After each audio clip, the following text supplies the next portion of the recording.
एक छोटा सा आइलैंड था, एक छोटा सा टापू था। तो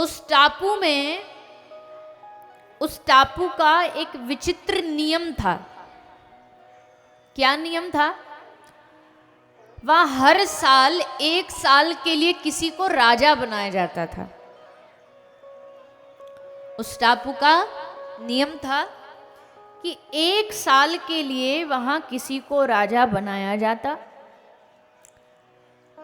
लेकिन कोई भी 1 साल के लिए उस टापू का राजा बनने को तैयार नहीं होता। क्यों नहीं होता? बोले 1 साल राजा बनाओ, ये बात तो ठीक है, जचती है ये बात तो, पर इससे आगे वाला जो नियम था वो बड़ा खतरनाक था। आगे वाला नियम क्या था? बोले 1 साल राजा बनने के बाद जो व्यक्ति राजा बनता था उसको नदी पार एक दूसरे टापू पर 1 वर्ष बाद, 1 साल बाद अकेला छोड़ दिया जाता था। और वो टापू भी कैसा था? ना वहाँ अन्न था, ना वहाँ खाने के लिए, ना रहने के लिए, ना बिजली, ना पंखा, कुछ नहीं होता था। तो जो भी वहाँ 1 साल के लिए राजा बनता वो 1 साल तो खूब भोगता, बढ़िया उसकी सुख सुविधा, राजा बनता है, राजा की गद्दी पे तो सब सुविधा मिलती, खूब मौज करता है 1 साल। लेकिन 1 साल के बाद फिर वो उसी अंधकार में चला जाता, उस टापू पे उसे फेंक दिया जाता, भूखा प्यासा कुछ दिन बाद मर जाता। तो सब डरते भी थे राजा बनने में। पर एक बार उस गांव में एक फकीर आया, एक साधु आया।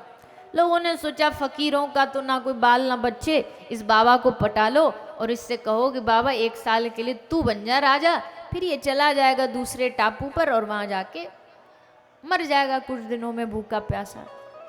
फकीर ने कहा ठीक है, मुझे मंजूर है। 1 साल के लिए फकीर राजा बना और राजा बन करके उसने बड़ी समझदारी का काम किया। उससे पहले जो राजा बनते थे वो क्या करते थे? उससे पहले जो राजा बनते वो 1 साल खूब राजा के सुखों को भोगते, सुविधा लेते, खूब मौज करते, खाने पीने को बढ़िया, रहने को बढ़िया। 1 साल उनका सुख भोगने में ही निकल जाता और 1 साल बाद फिर मरते दूसरे टापू पे जाके। पर इस फकीर ने, इस संत ने क्या किया?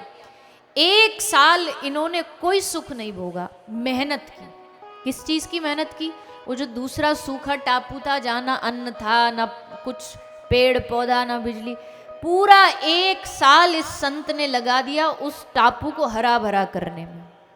वहाँ जाके अनाज बो दिया, वहाँ जाके फलों के पेड़ लगा दिए, वहाँ पानी का स्रोत पहुँचा दिया, वहाँ दिया, बिजली, तेल सब पहुँचा दिया। 1 साल यही वो कोशिश करते रहे और 1 साल बाद खुशी खुशी राजा के पद को त्याग के वो दूसरे टापू पे पहुंचे और खूब मजे से रहे। तो इसका मतलब क्या है? मतलब समझे कहानी क्या है? बोले कहानी बड़ी सीधी सी है। वो टापू हम लोगों की कहानी है। भगवान ने हमको इस टापू पे, इस धरती पे भेजा। धरती पे क्यों भेजा? कि इस धरती पे जाकर के तुम आगे आने वाले जीवन की तैयारी करो। पर आगे आने वाले जीवन की तैयारी तो नहीं करते ना समझ लोग, बस जैसे 1 साल बस भोगते रहते सुख, वैसे ही हम इस संसार में सुख तो भोगते हैं पर आगे की तैयारी नहीं करते। इसलिए यहाँ तो सुख मिल जाता, उसके बाद आगे भयानक अंधकार मिलता। अगले जीवन में फिर तड़पते घूमते हैं, दुखी घूमते हैं, परेशान घूमते हैं। पर समझदार कौन? बोले इसी जीवन में जो सुख इस जीवन में भले कम भोग ले पर आगे की तैयारी पूरी कर ले। तो ये जो कथा है, ये जो सत्संग है, ये क्या? ये आगे की तैयारी है। इहलोक सुखी परलोक सुखी।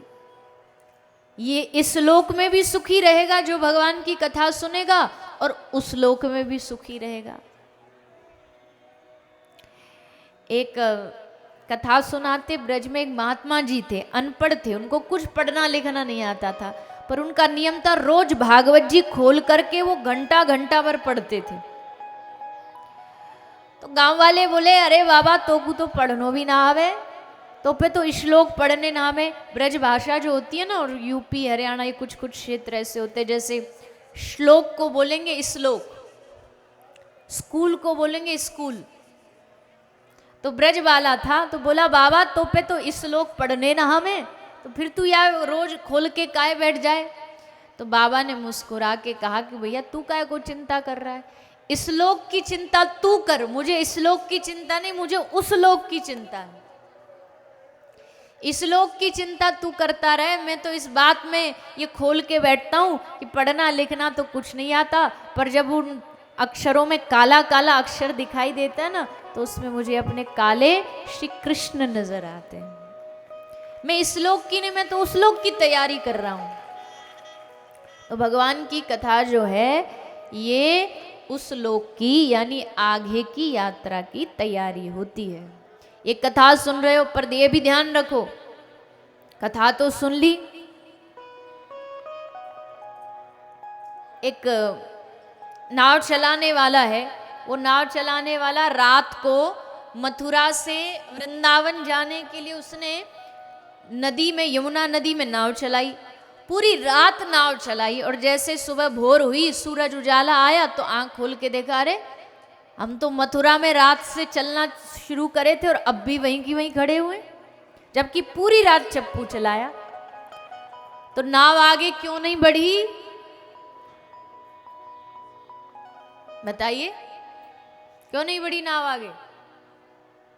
चप्पू तो चलाया उसने, पूरी रात मेहनत करी, हाथ पांव मारे, फिर भी नाव आगे वृंदावन यमुना में बढ़ती बढ़ती क्यों नहीं गई? बोले चप्पू तो चलाया, नाव तो चलाई, पर वो नाव जिस रस्सी से बंधी हुई थी ना, वो रस्सी खोलना भूल गया। किनारे पे रस्सी से बांध देता है ना केवट, तो रस्सी खोलना भूल गया और पूरी रात चप्पू चलाता रहा। वही हालत हमारी है, 7 दिन चप्पू चलाते रहो, नाव देखो 7वें दिन वहीं की वहीं खड़ी है। क्यों खड़ी है? क्योंकि मन की जो रस्सी वो अभी भी घर के खूंटा से बंधी हुई है। बैठे हैं यहाँ कथा पर, यहाँ भी याद आ रहा होगा टप्पू ने खाना खाया कि नहीं खाया, टप्पू के पापा कहाँ होंगे, क्या कर रहे होंगे। तो मन का जो रस्सी वो अभी भी खूंटे से बंधी है। चलाओ नाव, चलाते रहो, चप्पू चलाते रहो, क्या ही प्राप्त हो जाएगा, क्या ही मिल जाएगा। सो महाराज ये जो कथा है, ये कथा हमें हमारे मंजिल तक, हमारे गंतव्य तक पहुंचाने का काम करती है, भगवान तक पहुंचाने का काम करती है।